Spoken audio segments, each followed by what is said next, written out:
Halo Bapak Ibu semuanya, ketemu saya lagi dengan Dr. Roni Tamba di channel Anak Sehat dan Berkualitas.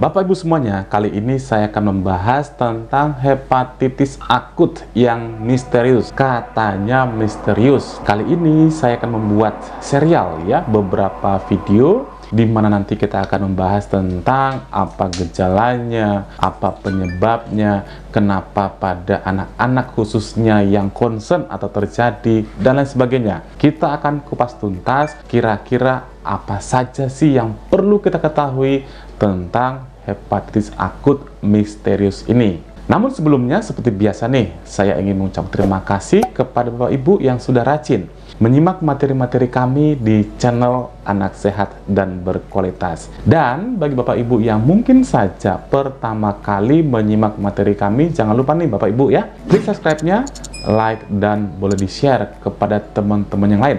Mana tahu ada temannya, saudara, tetangga yang butuh dengan informasi ini.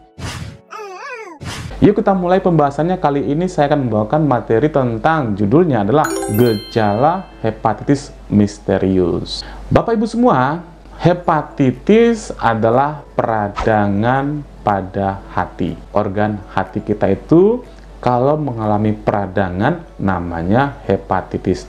Hepatitis yang karena peradangan itu ada dua kemungkinan penyebabnya. Yang pertama adalah karena infeksi dan yang kedua adalah non-infeksi. Infeksi itu artinya ada kumannya, entah kumannya itu virus, bakteri, parasit, dan lain sebagainya. Sedangkan yang non-infeksi selain karena paparan kuman tadi. Yang infeksi, misalnya ada infeksi virus, kita tahu nih, infeksi virus yang paling sering dibahas adalah virus hepatitis A sampai E. Ada bakteri ya, bakteri itu merupakan primer maupun sekunder, dan juga ada parasit. Sedangkan yang non-infeksi misalnya adalah orang yang mengkonsumsi alkohol secara berlebihan karena penyakit metabolik, obat-obat yang toksik, atau adanya gangguan autoimun serta kelainan bawaan lahir atau kongenital. Inilah yang disebut dengan hepatitis. Kejadian yang heboh sekarang ini yaitu yang katanya hepatitis misterius ini dilaporkan banyak negara. Yang pertama kali mendeklar itu sebenarnya adalah UK ya, United Kingdom ya, di Inggris sana, yaitu April 2022. Sebenarnya sebelum itu di Alabama sebenarnya sudah mereport.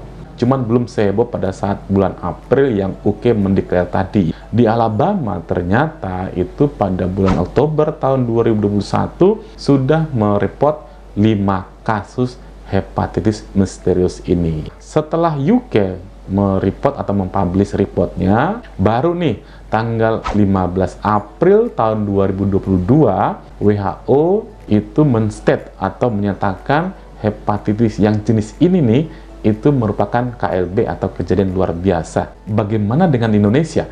Di Indonesia pada April 2022 itu ternyata ada 3 dugaan hepatitis akut yang meninggal dunia, yaitu di Jakarta ya. Dan pada Mei 2022 itu ada 15 dugaan kasus. Semua masih dugaan kasus dan 5 diantaranya meninggal. Bapak Ibu semua, ternyata hepatitis akut misterius ini itu bukan nama yang terpublish pada berbagai jurnal atau literatur, tapi dikatakan adalah hepatitis of unknown etiology, hepatitis yang belum diketahui penyebabnya. Artinya bukan misterius. Kalau misterius kan agak aneh istilahnya, sedangkan dideklar adalah hepatitis yang tidak diketahui penyebabnya. Sampai kapan? Sampai suatu saat para ilmuwan kita bisa menguak tabir dari penyebab pasti si hepatitis ini. Sekarang kita fokus pada gejala. Ya, apa sih gejala ketika seseorang mengalami hepatitis yang tidak diketahui etiologi atau penyebabnya ini? Ada banyak sekali keragaman, tapi di sini saya akan mengambil dari literatur, yaitu dari United Kingdom Security Agency yang dideklar atau dipublish pada bulan Mei tahun 2022. Saya akan mengurutkan dari gejala yang paling sering sampai yang paling jarang. Ternyata gejala yang paling sering adalah kuning, badannya mengalami kuning. Ini terjadi pada 71% kasus. Berarti misalnya dari 10 orang yang mengalami hepatitis akut misterius atau yang tidak diketahui penyebabnya ini, 7 diantaranya mengalami kuning. Kuning yang paling gampang kita lihat adalah kuning pada mata. Di samping ini juga bisa kuning pada seluruh permukaan tubuh seseorang yang terkena hepatitis ini. Yang kedua urutannya adalah muntah. Kurang lebih 60% lebih ya, 62% mengalami muntah. Yang berikutnya adalah setengah kasus atau 50% kasus itu mengalami yang namanya buang air besarnya dempul. Dempul ini adalah kata lainnya pucat, artinya pupnya atau feses itu mengalami warna yang biasanya kan coklat atau kuning, ini warnanya pucat atau keputih-putihan. Nah, kita lihat pada gambar ya, ini yang berbagai macam variasi warna feses. Nah, yang dempul ini yang bagian bawah kanan ya, bawah kanan. Nah, letargi ya, letargi ini adalah lemas, letih, lesu. Ini 50% kasus, 44% kasus mengalami yang namanya diare, dan 41% juga mengalami sakit perut. 30% kasus nih, 30% berarti 3 di antara 10 mengalami demam, dan sedikit kasus itu mengalami yang namanya gangguan pernafasan, entah batuk pilek atau demam, atau misalnya dia gangguan pernafasan sesak dan lain sebagainya. Ternyata kalau kita ambil kesimpulan, gejala dari si hepatitis akut misterius ini terbagi 2 organ yang paling sering kena. Yang pertama adalah saluran pencernaan, yang terutama adalah heparnya. Yang kedua adalah saluran pernafasan, walaupun kecil frekuensi gejala pada pernafasan ini. Jadi inilah sebenarnya gejala-gejala apabila seseorang mengalami yang namanya hepatitis akut misterius atau hepatitis akut yang tidak diketahui penyebabnya.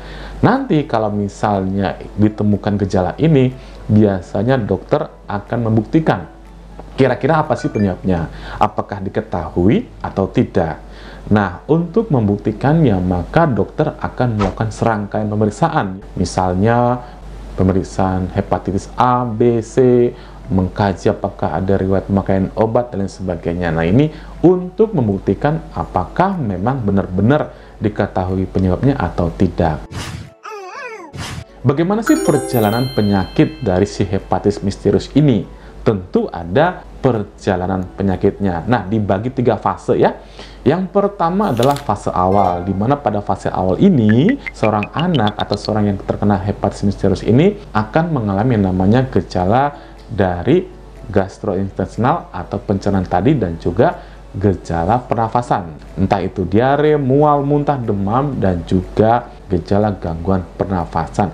Ini fase-fase awal dari hepatitis ini. Kemudian melanjut pada fase lanjutan, di mana setelah fase lanjutan ini itu seorang anak yang terkena akan mengalami yang namanya kuning ya. Kuning yang paling gampang kita lihat adalah pada mata, dan kalau diperiksa fungsi liver, fungsi hatinya, maka akan terjadi gangguan. SGOT dan SGPT-nya akan meningkat ya, lebih dari 500 international unit atau IU per liter, dan fesesnya mulai mengalami perubahan warna menjadi pucat atau dempul disertai dengan urin yang pekat. Karena hepatitis ini bisa menyerang otak, maka seseorang bisa mengalami namanya kejang. Ini fase lanjutan. Nah, yang terakhir adalah fase hepatitis fulminan, yaitu nanti seseorang yang terkena gejala atau seseorang yang terkena hepatitis ini mengalami penurunan kesadaran sehingga bisa ya berakibat pada kematian. Nah, ini semua Bapak Ibu semua gejala dari hepatitis misterius atau hepatitis yang tidak diketahui penyebabnya. Di sini kita dikatakan jangan panik, tapi harus waspada. Waspada pada apa? Waspada jika anak kita mengalami gejala-gejala tadi, segera bawa ke dokter untuk mengkaji dan mencegah dari memberatnya penyakit tersebut. Mudah-mudahan Bapak Ibu semuanya mendapatkan materi dan manfaat yang sama. Salam sehat, dadah!